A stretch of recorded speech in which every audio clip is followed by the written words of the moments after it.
Buenos días, compañeros y químico Urtis.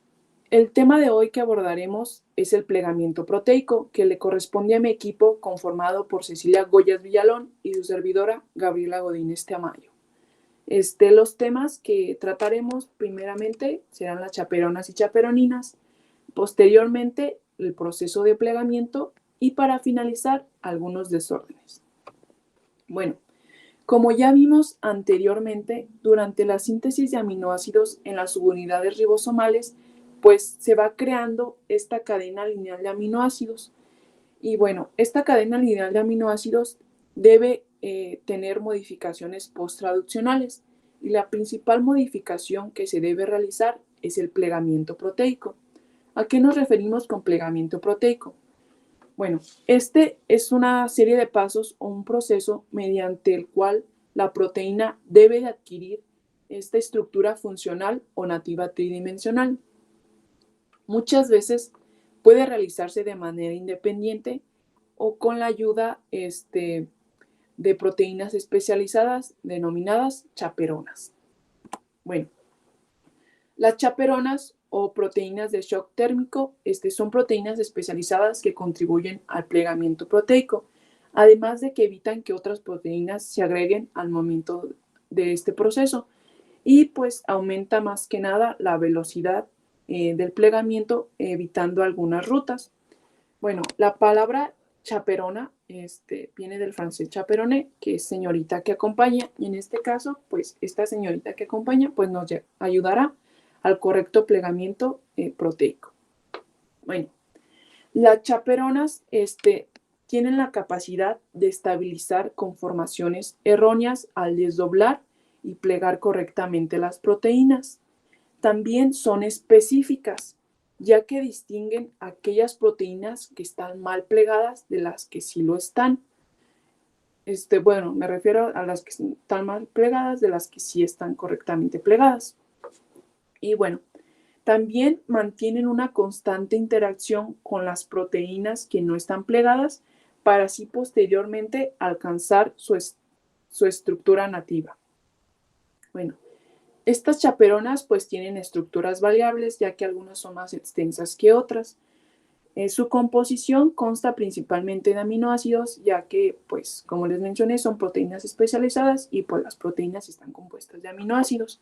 Y pues su composición es de aminoácidos y depende de la función que vayan a realizar, pues adquieren una conformación. Y pues su masa molecular o peso se da medida en kilodaltons, que también nos permite clasificarlas.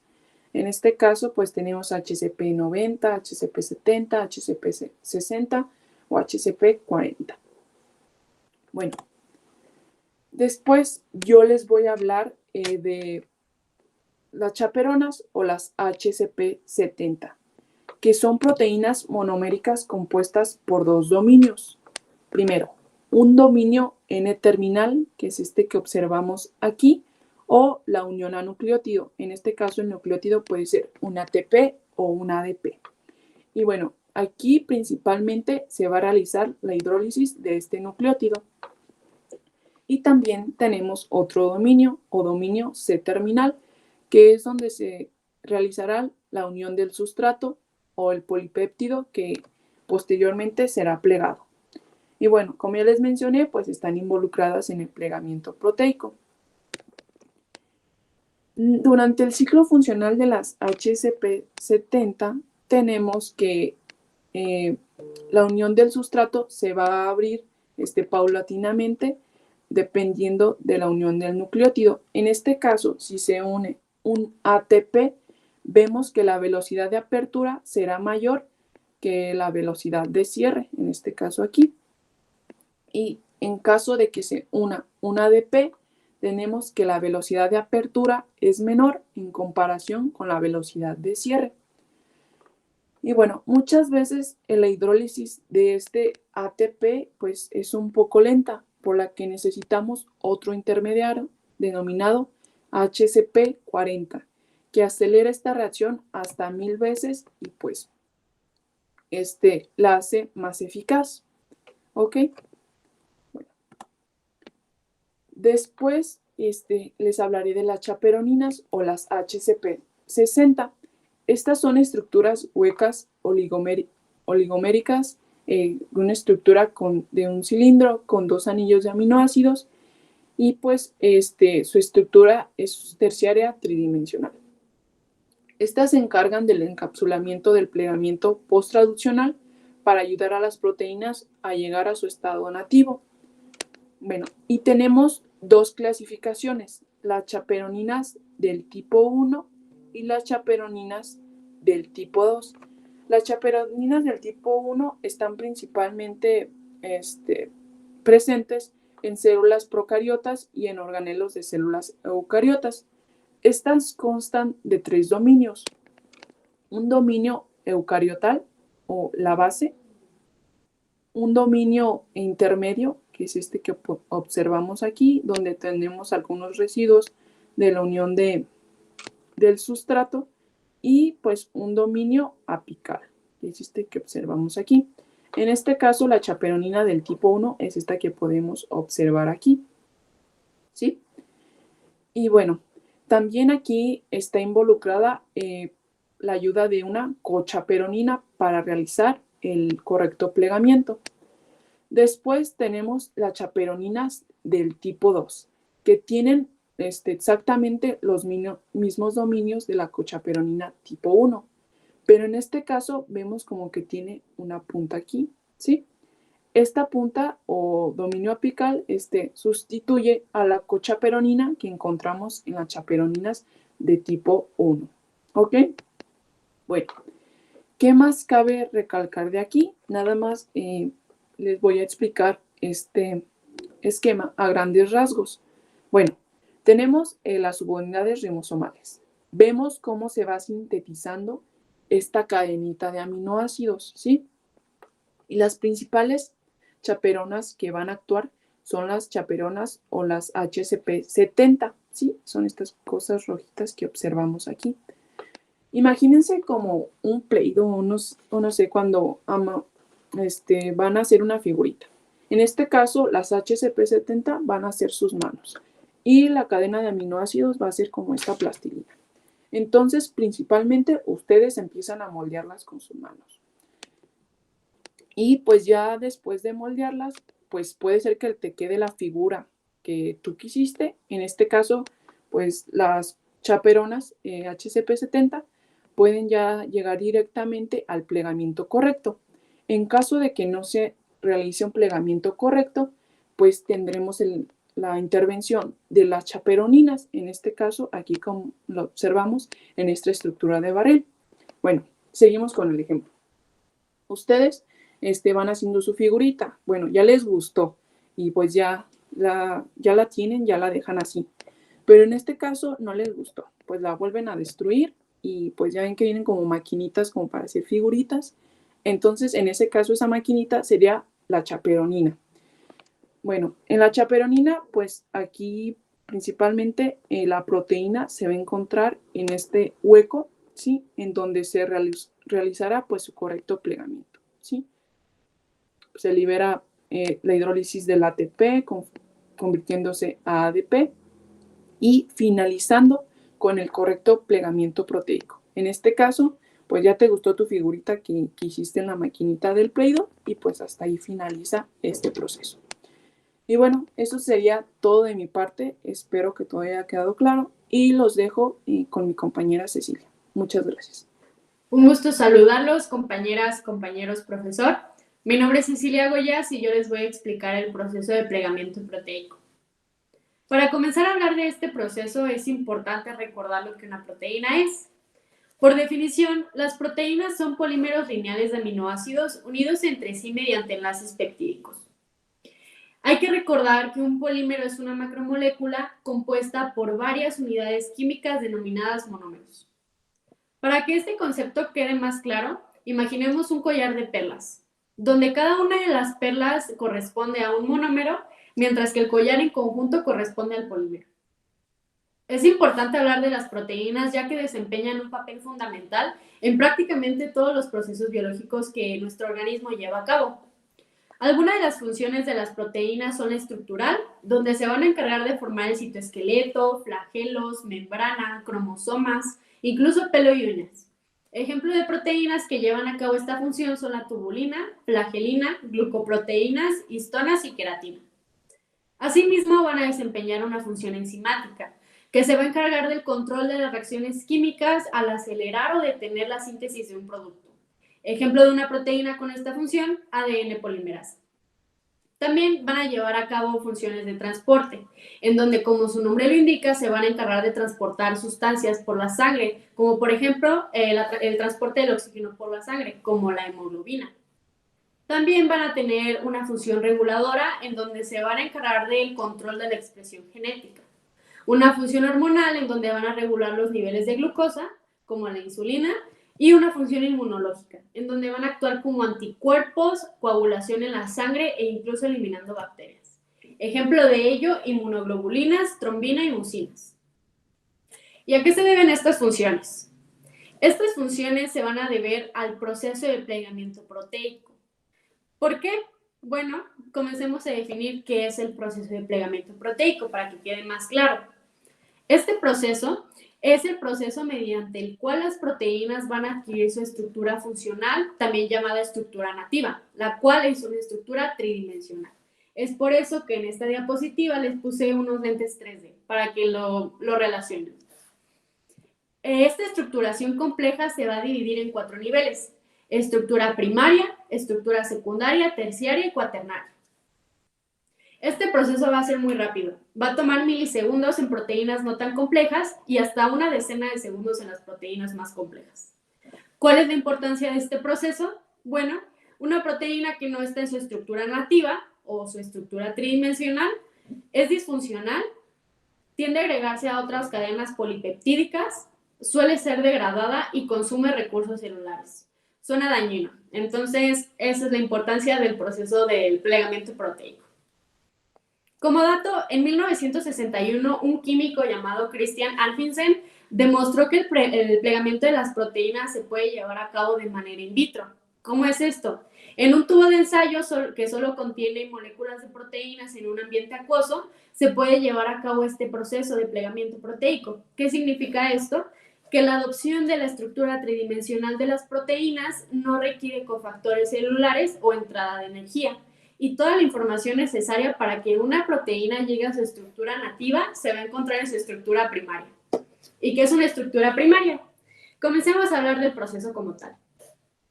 La estructura primaria va a ser el acomodamiento uno por uno de los aminoácidos de una cadena polipeptídica, es decir, su secuencia lineal, como podemos ver en esta imagen, esta cadenita de bolitas rojas, ¿ok? Las fuerzas que van a estabilizar esta estructura primaria van a ser los enlaces peptídicos. Haciendo un poquito de memoria, recordamos que un enlace peptídico se da cuando el grupo carboxilo de un aminoácido, como podemos ver aquí, se va a unir al grupo amino del siguiente, formando así este enlace peptídico, eliminando agua durante esta reacción, ¿ok? Importante recordar eso. Esta secuencia se va a escribir desde un grupo amino N-terminal hasta un grupo C-terminal, dependiendo del orden en el que el ribosoma sintetice los aminoácidos para esta proteína. También es importante precisar que las unidades de aminoácidos en la cadena polipeptídica, o sea, cada bolita de estas, se va a denominar residuo aminoácido, los cuales se van a abreviar con 3 letras. Cada aminoácido se va a abreviar con 3 letras o una para su ilustración. Como podemos ver aquí, esta persona utilizó 3 letras por cada aminoácido. Bueno, una vez que la proteína pasa por esta estructura primaria, tiene que pasar al siguiente nivel, el cual es la estructura secundaria, que se refiere a los plegamientos iniciales que esta cadena lineal comienza a desarrollar. Esto va a estar estabilizado por puentes de hidrógeno. Las estructuras secundarias más comunes, importante saber que no son las únicas, van a ser las hélices alfa, que podemos ver aquí, y las láminas plegadas beta. En cuanto a las hélices alfa, se refiere a la cadena polipeptídica que se enrolla en torno a un eje imaginario. Imaginemos un resorte, imaginemos este rizo. Los residuos de aminoácidos laterales se van a acomodar hacia afuera, como podemos ver que es en estas bolitas verdes, ¿ok? Estos son los residuos aminoácidos. Y hay un promedio de 3 a 6 residuos aminoácidos por cada vuelta de la hélice. Como dato, en la mayoría de las proteínas, la hélice va a girar hacia la derecha, o sea, en sentido de las manecillas del reloj. En cuanto a las láminas plegadas beta, se va a referir a la cadena polipeptídica que se dispone en pliegues, en un zigzag. Imaginemos una hoja doblada, como un acordeón. Esta hoja plegada beta puede ser paralela cuando la cadena polipeptídica discurre en una misma dirección, indicado aquí con flechitas verdes. Y aquí podemos ver en la estructura tridimensional cómo hasta se ve más acomodadita porque está acomodada de manera paralela, o también puede estar acomodada de manera antiparalela, que es cuando la cadena peptídica discurre en dirección opuesta. Aquí lo marcamos con flechitas. Incluso en esta ilustración tridimensional podemos ver hasta un poquito más desordenadas las moléculas. Como dato, en esta hoja plegada beta antiparalela, los puentes de hidrógeno van a ser más estables. Una vez que la cadena polipeptídica se estabiliza en su estructura secundaria, va a comenzar a sufrir giros, plegamientos, así como que se enrolla. Y esto la va a llevar a su conformación tridimensional y su estructura biológicamente activa. Esta va a constar de varias unidades más pequeñas llamadas dominios. Las fuerzas que estabilizan esta estructura terciaria son los enlaces puentes disulfuro, los puentes de hidrógeno entre sus cadenas laterales, las interacciones iónicas, las interacciones de Van der Waals y el efecto hidrógeno. A esta estructura terciaria la vamos a clasificar de acuerdo a la abundancia relativa de la estructura secundaria y la organización de sus elementos entre sí. ¿A qué me refiero con esto? Muchas estructuras secundarias se van a juntar para formar una estructura terciaria. Cuando las estructuras que se juntan son alfa, todas, se va a llamar toda alfa. Cuando las estructuras secundarias que se juntan todas son beta, se va a llamar todo beta. Por otra parte, cuando las estructuras que se juntan son alfa y beta, pero son seguidas, se separan entre sí, se va a llevar alfa más beta. Es importante notar que aquí están separadas las láminas plegadas beta de las hélices alfa. Por otro lado, tenemos a las alfas guión beta, que nos puede confundir un poco porque es prácticamente el mismo nombre, solo cambia pues un guión. Vamos a encontrar la diferencia en que aquí las hélices alfa se van a alternar con las hebras beta, aquí se van a revolver, mientras que en las alfa más beta, cada una va a respetar como su espacio, ¿ok? Y por último tenemos a la estructura terciaria multidominio, en donde, como su nombre lo indica, va a estar conformado por varios dominios, en donde al menos 2 de ellos van a pertenecer a una clase estructural distinta. Y podemos ver aquí cómo es como un ponche de estructuras. Está toda revuelta. Bueno, una vez que la proteína pasa por esta estructura terciaria, va a pasar al último nivel, que es la estructura cuaternaria, que se refiere a la estructura que van a adoptar las proteínas que van a constar de más de 2 cadenas polipeptídicas. Esto va a mostrar la disposición espacial que adopta la proteína para cumplir las funciones de las cuales propia. Las fuerzas que estabilizan esta estructura son las interacciones covalentes o no covalentes en su defecto y los puentes disulfuro. Aquí es importante mencionar que cada cadena va a actuar como un monómero, era lo que les platicaba. Entonces, cada subunidad que se repite varias veces es un monómero, de manera que la proteína en conjunto va a considerarse un polímero. Podemos ver aquí cómo se van a juntar varias cadenas para formar una estructura cuaternaria. Aquí les puse el ejemplo de la hemoglobina, cómo la vemos de manera bidimensional en nuestros libros y aquí de manera tridimensional. Por otro lado tenemos a la insulina, cómo la vemos de manera bidimensional en nuestros libros y aquí la vemos en 3D, ¿ok? Y esta va a ser su estructura cuaternaria. ¿Por qué? Porque aquí ya van a poder cumplir la función de las cuales son propias las proteínas.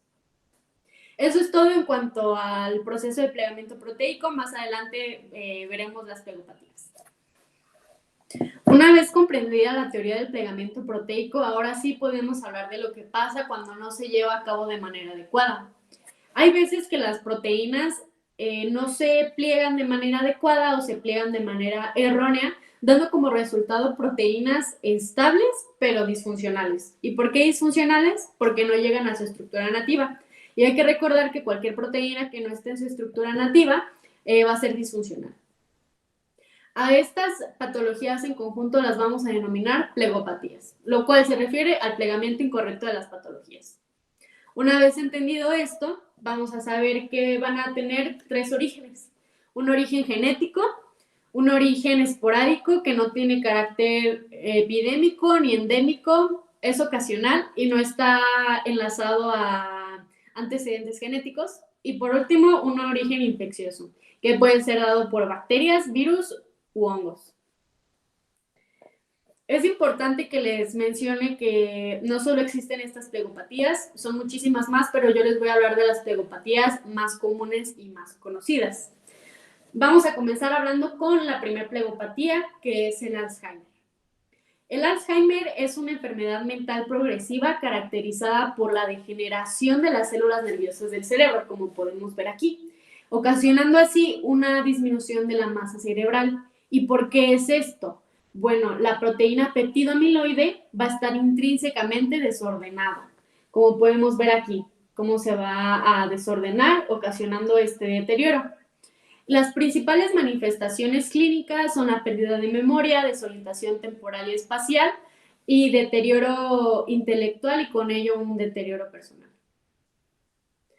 Después vamos a tener a la encefalopatía espongiforme bovina, también conocida como la enfermedad de las vacas locas, la cual es una enfermedad progresiva y fatal del sistema nervioso del ganado bovino, que ocasiona también un deterioro en el cerebro y en la médula, que vistas al microscopio van a asemejar a una esponja. Aquí les puse una imagen de cómo se ve al microscopio un corte de cerebro de ganado bovino, y vean cómo se deteriora la masa encefálica, dando como resultado esta estructura, esta apariencia esponjosa, ¿sí? Por el deterioro. ¿Y por qué se va a deber esto? Es causado por la acumulación de una proteína denominada prión, ¿ok? Entonces, esta proteína prión va a estar intrínsecamente desordenada. Después tenemos a la diabetes tipo 2, también conocida como diabetes mellitus o diabetes mellitus no insulinodependiente, la cual, como lo vimos en metabolismo de la glucosa, es una discapacidad en la forma en la que el cuerpo regula la glucosa. Esta puede ser por dos factores. El páncreas no produce suficiente insulina y hay que recordar que esta hormona es la que regula el movimiento del azúcar en las células, o las células no van a responder de manera adecuada a esta insulina. ¿Y qué tiene que ver esto con las proteínas? Bueno, la mielina va a estar intrínsecamente desordenada, ¿ok? Aquí les puse esta imagen. Después tenemos a las cataratas, la cual va a ser una patología en la que el cristalino se va a tornar opaco y esto normalmente es transparente, podemos ver aquí. Los pacientes van a referir una visión borrosa y esta patología provoca que estas personas sientan que están mirando a través de una ventana empañada. Y esto se debe a que la proteína gamma cristalina, todo beta cristalino, va a estar desordenada, entonces no se va a poder plegar de manera adecuada. Por último, tenemos a un tipo de amiloidosis, la cual es la más común, que es la trial, que es un trastorno provocado por depósitos de una proteína llamada amiloide en el tejido cardíaco, provocando que pues, no pueda llevar a cabo su función de manera adecuada. El amiloide normalmente no se encuentra en el cuerpo humano, pero se puede formar a partir de varios tipos diferentes de proteínas. Los órganos que se pueden ver afectados por esta proteína son el corazón, riñones, hígado, vaso, sistema nervioso y tracto digestivo. Pero la más común es la amiloidosis atrial, o sea, el corazón. Y aquí les puse una imagen de cómo se ve esta proteína. Y bueno, eso es todo en cuanto a plegopatías. Muchas gracias por su atención. Bueno, ya para finalizar, pues de parte del equipo les agradecemos por toda su atención prestada. Esperamos que no hayan quedado dudas y si quedaron dudas, pues manifiéstenlas. De no ser así, nada más como último recurso, pues les mostramos las bibliografías que utilizamos, son estas de aquí, y pues esperemos que todo haya quedado claro. Nada más queda recordarles que le den